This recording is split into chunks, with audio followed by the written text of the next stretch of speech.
Lo que les propongo ahora es hacer, a partir, digamos, de un marco más general, para llegar a la pregunta que hizo la doctora de, bueno, ¿cómo se hace? ¿Cómo se le dice a alguien? ¿Cómo se lo acerca? Algún sistema de salud a otro dispositivo, no necesariamente siempre es un sistema de salud. El hecho de trabajar desde lo intersectorial da cuenta de que desde la salud solamente no se resuelve, ¿no? Este es un problema complejo y también requiere soluciones complejas y muchas articulaciones.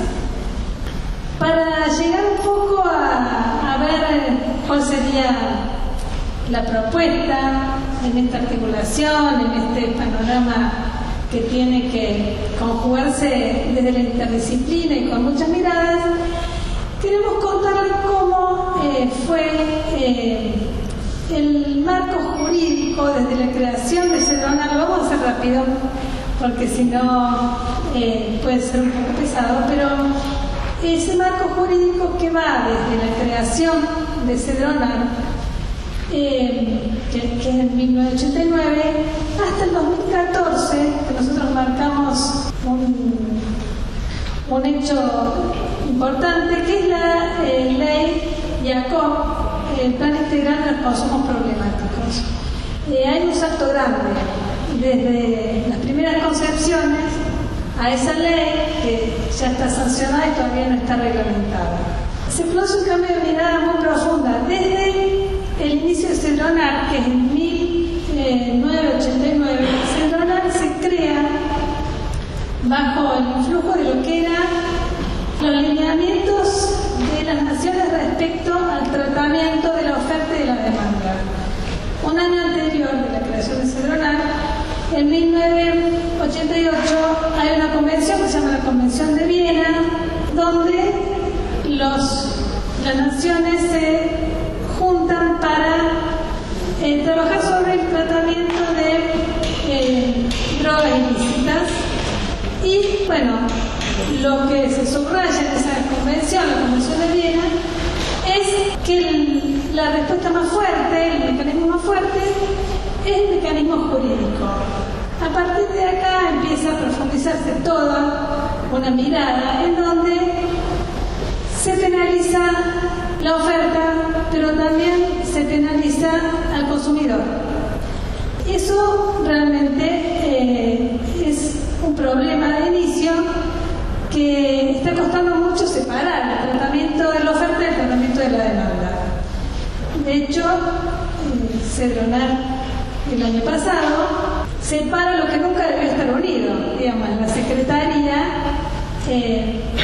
fue una situación problemática, esa creación en donde en la misma Secretaría se trata el narcotráfico y se trata también la asistencia, la prevención y la capacitación.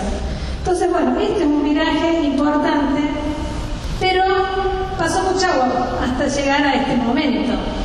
A partir de la creación de Cedronar, rige también la ley 23.137, que es una ley que sigue vigente y que es la ley que sienta las bases para poder hacer punir el hecho de tenencia para consumo personal, que fue, digamos, el punto de la ley. La ley fue discutida en muchos puntos, pero el punto clave que, digamos, en general los distintos grupos que trabajan sobre la problemática discutió es el artículo 14 de esa ley, que justamente posibilita que una persona que tenga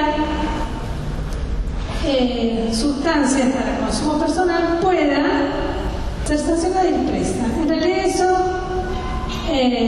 nunca se llega a esa instancia, pero sí había muchas causas, con lo que significa de costoso para el Estado, de engorroso y de inoperante fundamentalmente. Y por otro lado, una de las fuertes críticas, más allá de esto que son lineamientos más administrativos y económicos, en general también había una cuestión de clase, quienes terminaban en esas causas, y por otro lado, fundamentalmente, a partir de algunos fallos paradigmáticos, como el fallo Arriola, que siempre presente, se dice que eso está en contra del artículo 19 de la Constitución Nacional, con lo cual es inconstitucional ese punto de la 23.737. Hoy tenemos la situación en donde realmente este presidente de la Corte Suprema hace que sea otro el derrotero de las personas que son encontradas con sustancias para consumo personal. De todos modos, ese es uno de los puntos que a lo largo de estos años se ha ido modificando. En realidad, la problemática tiene que ser mucho más amplia. La perspectiva de la asistencia y de la prevención tiene que cambiar la mirada sobre la droga. Es decir, no solo cuál es el tratamiento con las personas con consumo problemático, sino cuáles son las representaciones sociales sobre la droga. Y en realidad ahí es donde podemos pensar que desde esa creación de Cedronar a la ley de salud mental, a la ley de consumo problemático, pasamos de una idea monolítica de droga, que era una sola cosa, demonizada, que era el agente activo de la problemática, la droga, a pensar en los consumos problemáticos. Pasamos de la guerra contra las drogas, pero la droga pensada como algo monolítico, como algo unívoco, a los consumos problemáticos que dan cuenta de que hay una heterogeneidad muy grande. Cuando hablamos de consumos problemáticos estamos hablando de situaciones heterogéneas, disímiles y muy difíciles de sistematizar. Entonces, lo que creemos es que es importante tener esta mirada sobre que hay muy distintos tipos de consumos, muy distintos tipos de relaciones de los sujetos con las sustancias, y que eso tiene que reflejarse en una respuesta que también sea diversa y que posibilite el acceso de los usuarios al sistema de salud a partir de una diversidad de respuestas. Es decir, tener una mirada sobre esta problemática compleja y heterogénea hace que dejemos de pensar que la comunidad terapéutica es la única respuesta posible para el tratamiento de los consumos problemáticos. Esta es una de las consecuencias. Cambiar la mirada implica dar distintas respuestas asistenciales y dar distintas respuestas también en tanto políticas preventivas. Ahí también se pasa de campañas basadas en la disuasión a partir de sanciones o las campañas que intentan disuadir a partir de mostrar la droga como ese objeto que mata, que no hay retorno, porque eso ha mostrado ser campañas poco eficientes, en todo caso porque parten de esos paradigmas que ya hay que abandonar, esas miradas sobre la problemática que dejan a usuarios y no usuarios, que dejan en general a los sujetos por fuera de la problemática, sin posibilidad de estar incluidos, ya sea como personas destinatarios de una campaña de prevención o ya sean como usuarios que en algún momento van a llegar o no a un sistema de salud. Pero de todos modos, la accesibilidad tiene que ver también con la disponibilidad. Entonces, nosotros tenemos que garantizar que esos sujetos, como sujetos de derecho, puedan acceder, si así lo requieren, a los sistemas de salud. Una de las cuestiones también que me parece que se marca aquí es el rol del Estado en relación a la política asistencial. Cedronal tenía como política principal becar a las personas que no tuviesen obras sociales ni prepagas a comunidades terapéuticas o a dispositivos ambulatorios, pero que también tenían la lógica de la comunidad terapéutica, un poco de los tratamientos universales, de las respuestas únicas, estandarizadas por etapas. Con lo cual el Estado, al tercerizar esa asistencia, tenía una injerencia mínima y suficiente a la hora de, bueno, poder charlar sobre los que llevaban a cabo esas asistencias, sobre lo que eran los pilares de esos tratamientos. Hoy, a partir del Plan Jacob, que al mismo tiempo tiene un eco en la Ley de Salud Mental, que fue el primer gran cambio donde se empieza a ver a los consumidores como sujetos de derecho, el Plan Jacob lo que plantea es que el Estado debe crear sus propios centros. La creación de los centros son centros con una lógica, por supuesto, no asilar, son centros con articulación desde todos los sectores, con articulación con planes de desarrollo social, con articulación a educación, es decir, no solo que hay una lógica no asilar, en donde la persona no tiene que ser reinsertada, porque cuando un sujeto iba a una comunidad terapéutica, después estaba en la etapa, la fase de la reinserción. En realidad, si el sujeto está incluido de entrada, no hace falta hacer ninguna reinserción. La idea es que la persona no pierda el lazo social, es decir, no deje de estudiar, no deje de trabajar, quedando las internaciones realmente para aquellos casos que realmente no tengan ninguna posibilidad de hacer un tratamiento ambulatorio.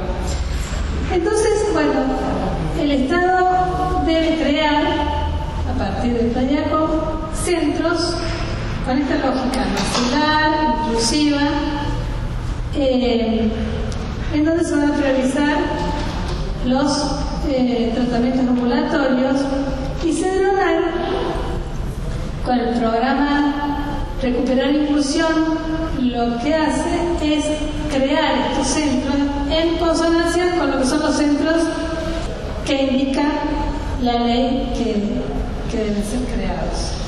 Y otro de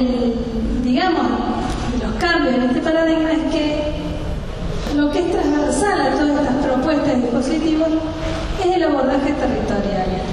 Es decir, lo que se plantea es trabajar mirando el territorio y desde el territorio. Por eso esto que decíamos al principio, que también tiene un eco en la capacitación, que es, bueno, nosotros no podemos venir a los distintos lugares a dar la clase que se puede bajar en internet del manual. No tiene ningún sentido, se ha hecho mucho tiempo y tampoco funciona. Me parece que se trata de otra cosa y se trata de construir o de sostener esa mirada, ese paradigma entre todos. Ese paradigma está en construcción, por supuesto. Lo que, bueno, el compañero mencionó, en este camino desde lo punitivo a la inclusión, se fueron perfilando algunos modelos preventivos asistenciales, de los que voy a hablar muy rapidito. Estos modelos son el modelo ético-jurídico, Lo queremos marcar también porque hay, a veces, o siempre, un correlato discursivo de esos modelos. Entonces, es interesante, ¿no? Cuando uno escucha a alguien, puede ver desde qué lugar, desde el discurso, desde qué lugar está pensando la problemática. El modelo ético-jurídico, bueno, es el modelo, su nombre lo indica, cuyo principal herramienta es la herramienta jurídica, y ahí el lugar del sujeto es un sujeto pasivo, es víctima, es desviado social y paradójicamente también es delincuente dentro de ese sistema, ¿no? O sea, es sujeto pasivo pero también es delincuente, ¿no? Esta ecuación de víctima, de joven, de delincuente, de desviado social, de transgresor. Todas estas miradas sobre el sujeto consumidor están dentro de ese modelo ético-jurídico. Y ahí el agente causal es la droga, con esa concepción que nosotros decimos, esa concepción como única, con el poder de generar la adicción y todas las campañas que se desprenden de esos modelos, que son modelos que coexisten. Es cierto que están más escondidos algunos de estos discursos, pero todavía tienen realmente un lugar grande en los medios. El discurso ético-jurídico tiene un lugar grande en los medios y en las campañas, inclusive haciendo autocrítica, porque como digamos, las instituciones también son complejas.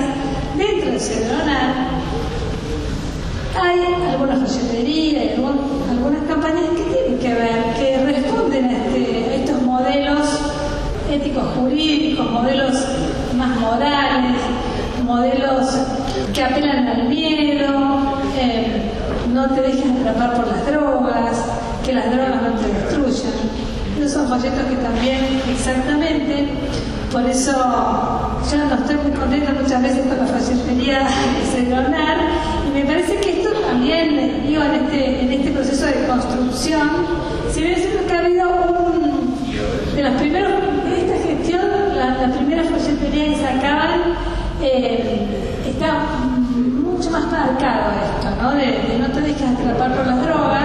Me parece que también es una institución que está en pleno viraje. Entonces, se ven en su discurso, en la comunicación institucional, se ven algunas consignas, algunas ideas que tienen fuertemente este anclaje en los modelos que ya mostró uno, que justamente tiene su raíz en estos modelos éticos jurídicos. Y es un modelo realmente muy fuerte, que uno a veces escucha a las familias y demás que están paradas en este lugar, ¿no? La droga como eso que destruye, que, bueno, solidario, bastante solidario este modelo ético-jurídico, este modelo médico-sanitario, en donde el sujeto también es un sujeto pasivo, pero es un sujeto enfermo. Ya no es víctima, ya no es delincuente, es un sujeto enfermo. Pero el lugar del sujeto sigue siendo el lugar del que es tomado por la droga como agente activo, ¿no? Se enferma. Este modelo médico-sanitario toma el modelo de las enfermedades e infectos contagiosas. Entonces ahí están, en el imaginario, en las representaciones sociales, todas las campañas que dicen no te juntes con un drogón, la idea del contagio, ¿no? Que también está mucho en los familiares, que están muy angustiados, que a veces se acercan con este miedo, ¿no? Que la junta, y que eso es lo que me parece que, por supuesto, que el contexto, la junta, la esquina, también es el contexto y tiene una influencia grande. Pero hay que complejizar el tema, digamos, no es por la vía del contagio. Hay otras cosas en juego que tienen que ver con una matriz identificatoria, con un lugar posible. Me parece que eso, en todo caso, despliega muchas más posibilidades de pensar porque esos chicos se juntan ahí y que obtienen, porque hay que pensar que algún beneficio obtienen de estar todos juntos, de sentirse identificados, ¿no? Pensar que la droga no tiene ninguna función, ninguna funcionalidad, es estar lejos de la solución. Entonces, yo creo que reflexionar sobre estos modelos nos sirve para pensar cuáles son los posicionamientos de las personas y también de los consumidores, porque los consumidores son estigmatizados y ellos también luego portan, digamos, esos estigmas los sostienen, digamos, ¿no? Entonces, creo que es interesante desde ese sentido analizar lo discursivo y cómo a partir de ahí estos posicionamientos ideológicos se pueden ver, se pueden percibir. Y hemos visto muchas campañas que tienen que ver con esta idea del contagio, ¿no?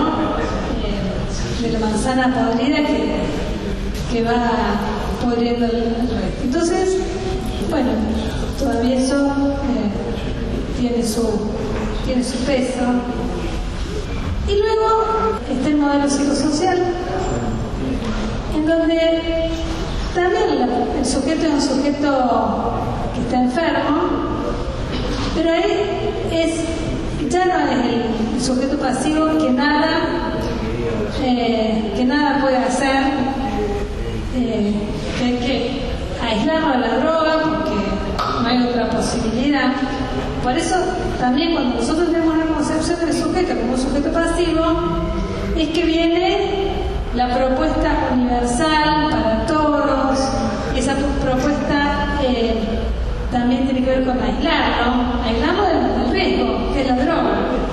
Cuando la primera estrategia es al sujeto aislarlo del peligro, bueno, estamos pensando que esa persona no tiene demasiadas posibilidades de hacer algo en relación a ese padecimiento. El modelo psicosocial sí empieza a pensar que el sujeto está enfermo, pero puede resolver un conflicto psíquico, que ahí la droga es un síntoma. Es un síntoma de, ahí está el contexto microsocial, la familia, es un síntoma que es una emergencia familiar o una conflictiva psíquica. Entonces, bueno, entran otras dimensiones en juego. Me parece que de ese modelo se toman algunas cosas. El sujeto consumidor empieza a tener palabra, o sea, tiene algo que decir. Entonces, que ese es un poco la diferencia grande, ¿no? Que en este modelo el sujeto empieza a tener palabra. Tenemos la posibilidad de escucharlo. Los otros modelos son los expertos, las comunidades, las ONG, el Estado, los otros o la familia, quienes deciden lo que hay que hacer. El sujeto ahí no tiene palabra. Vamos como, bueno, viendo cierta apertura en torno a una problemática. Y luego, el modelo sociocultural, en donde la problemática también tiene que ver con un síntoma, pero un síntoma social. O sea, la persona consume porque está excluida socialmente, porque hay algo de lo macro social que excluye al sujeto. Pensamos que también hay una dimensión ahí que hay que poder tomar para pensar en estrategias para abordar al sujeto. Pero ¿por qué pensamos que este modelo, si bien es cierto que está bastante cerca del paradigma que trae ese programa en este momento, por qué pensamos que este modelo tampoco es suficiente? porque con inclusión no se acaba la problemática. Es decir, que la problemática es específica, que por supuesto que la inclusión es una respuesta fuerte, es necesaria y es una de las respuestas al problema, pero es una de ellas. Después hace falta que pensemos en algunas cuestiones específicas de este padecimiento y que demos una respuesta a eso. Por eso decimos que es complejo, que las respuestas son múltiples, que la inclusión es una de ellas. Que el sujeto tenga un lugar en la sociedad, que el sujeto tenga un proyecto de vida, hace a la idea de salud social, que es la idea que nosotros traemos. Nosotros pensamos en la salud desde el lugar de la salud social. Pero también sabemos que en sociedades los sujetos están incluidos también, hay problemas de consumo, por lo cual la inclusión es algo que no se puede negociar, pero que no nos alcanza. Es decir, desde el Estado hay que apuntalar cada vez más la inclusión de los sujetos, pero también hay que formar gente capaz de mirar la problemática también desde la singularidad.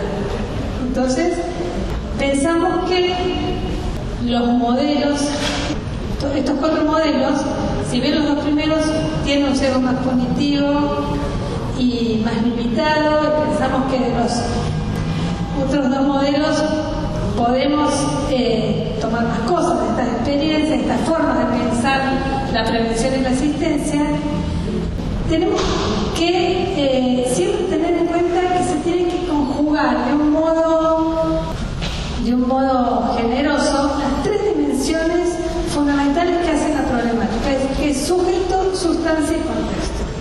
Y a partir de acá, viendo el panorama actual, podemos pensar que a partir como herederos de estos 4 modelos, tenemos 2 modelos fundamentales que están vigentes, que son el prohibicionismo abstencionista, que es una de las líneas fuertes, y el modelo de reducción de riesgos y daños.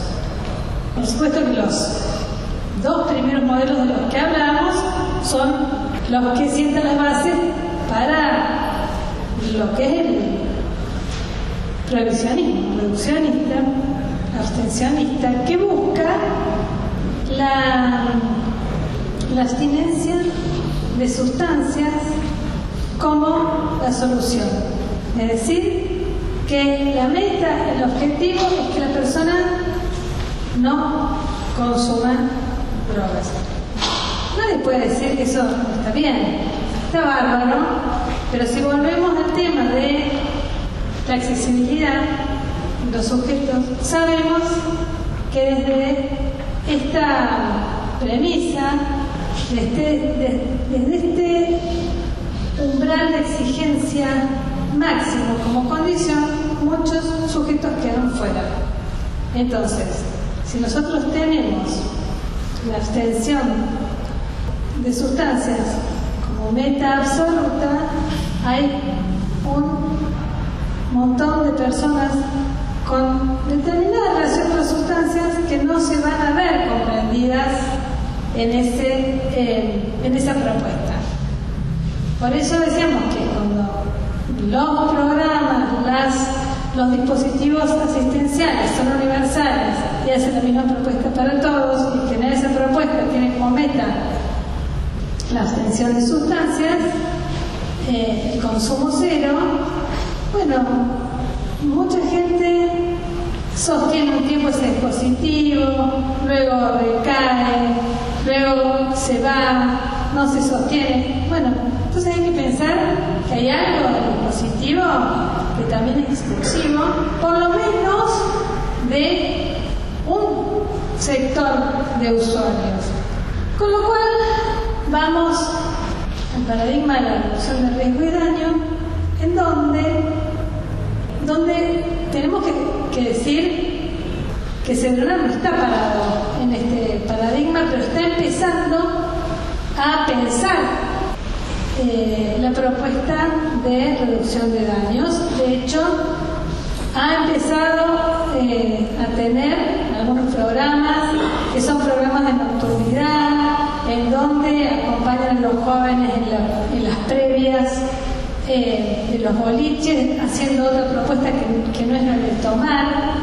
Bueno, estas son como algunas experiencias que eran muy difíciles pensarlas desde el Estado. En las fiestas electrónicas, el lugar está teniendo presencia también, entregando botellas de agua. Entonces, y el secretario empieza a hablar de la idea de reducción de daño. Este es uno de los virajes que está teniendo la política pública en relación a la problemática. La reducción de daños, en realidad, a veces se lo piensa simplemente por la sustitución de sustancias, de una sustancia más nociva por una menos nociva, y ese es uno de los aspectos. La reducción de daños es una propuesta que es mucho más amplia, es una paleta que puede tener diversidad de propuestas, inclusive no excluye la abstinencia de sustancias, pero ese no es la meta, no es el objetivo. Eso puede ser la consecuencia de otra propuesta. La reducción de daños implica minimizar justamente el sufrimiento que genera el consumo, las consecuencias, mitigar las consecuencias del consumo. No le dice a la gente, no te drogues, sino que escucha lo que le pasa y ve qué puede hacer con eso para mitigar, para apuntalar su calidad de vida. Y a partir de esa propuesta, en realidad se puede pensar que hacer reducción de daños puede ser de dar un lugar para que estén jóvenes que están en las esquinas y darles un lugar, simplemente por ahí con un baño, con un plato de comida. Digo, la reducción de daños también implica esto, ¿no? Este tipo de acercamientos. Desde la política pública es algo nuevo, hay grupos que vienen trabajando hace mucho tiempo con la reducción de daños, pero bueno, creemos que hay que poder mirar estos modelos, estas propuestas, porque realmente el prohibicionismo ha demostrado no ser efectivo, ha fracasado en el mundo. O sea, realmente lo punitivo no ha generado una disminución del consumo. Los tratamientos como medida curativa tampoco han demostrado ser tratamientos muy eficaces. Entonces tenemos que ser más flexibles, más creativos y poder pensar entre todos que estas también son opciones que, aparte que la respuesta tiene que estar el consumidor incluido, tiene que estar la gente de una comunidad particular, con una historia particular. Sujeto, sustancia y contexto se articulan en cada caso y en cada lugar. Entonces pensamos que esta tiene que ser una tarea que tenemos que sostener día a día y que algo que a veces frustramos mucho cuando vamos a los distintos lugares, cuando decimos que no hay recetas, pero es la verdad. No hay recetas. Sí, que después acá mi compañero va a seguir, podemos pensar qué se puede hacer, porque no son protocolos, pero sí son algunas cuestiones que funcionan mejor y que pensamos que tenemos que compartirlas para generar formación en prevención comunitaria. Entonces, sí vamos a hablar de las cosas que creemos que ayudan a acercarse a las personas con consumo problemático y aquellas que no. ¿Cuáles son las cosas que convienen y cuáles son las cosas que no conviene hacer? Y para eso necesitamos trabajar con las representaciones sociales, trabajar con la idea que todos tenemos sobre la droga, sobre los consumidores, sobre el consumo, y poder cuestionar estereotipos, mitos y prejuicios. Creemos que realmente hay que transitar ese camino para luego, bueno, poder pensar con más herramientas y más elementos a la problemática. Entonces, una de las cosas que nosotros proponemos es eso, ¿no? Volver a pensar categorías que parecen naturales, ¿no? Que son construidas, son culturales y hay que deconstruirlas. Entonces, esa es una de las tareas que nos damos entre todos, empezar a deconstruir aquellos conceptos que no nos han ayudado, que no nos han sido útiles, para mitigar el sufrimiento, para ser parte de la solución.